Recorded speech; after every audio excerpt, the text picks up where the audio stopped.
To officials on the island, the MV Wakashio hit a coral reef last month and started leaking fuel onto the island's beaches and mangroves, threatening its delicate ecosystems. Volunteers have been trying to clean up the fuel. The government's been criticised for not acting fast enough. Liverpool's new Race Equality Task Force starts work this month, aimed at tackling what it describes as the systemic racism which continues to exist.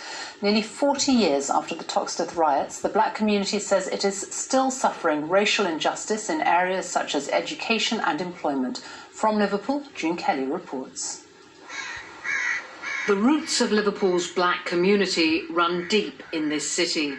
But even today, there's a sense of marginalisation. As a person of colour, you're not really allowed to be an individual. You are put in a box, whereas by people, you can be kind of whatever you want. I was so broke, couldn't eat at times, and they left me to drown in a deep at times. This group has a passion for music, but they say they also connect with each other because of their shared experience of racism.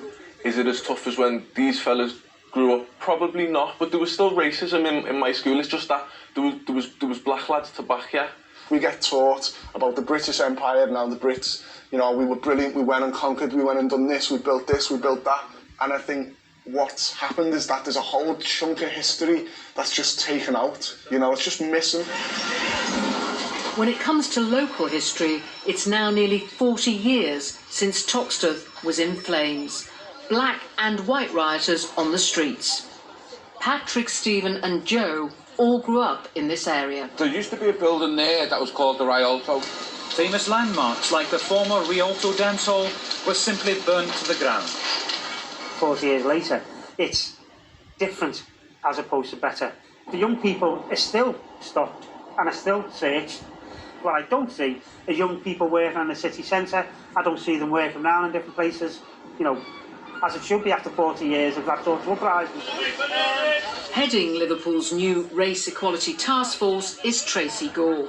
We've still got systemic racism, so our kids are still being excluded from school. We still can't get jobs. We still, if we do have a job, really find it difficult to progress and go through a career progression. Capoeira is a martial art developed by enslaved Africans in Brazil. Michael and Akil are proud of their mixed heritage. They hope the task force signals a change of approach. It's a sad story. Liverpool City Council has never stepped up to the plate. We have such strength, we have such diversity, we have such incredibly amazing youth. And with this port's dominant role in the slave trade now under renewed scrutiny, Liverpool's mayor, who set up the task force, says the city must learn from its past as it looks to the future.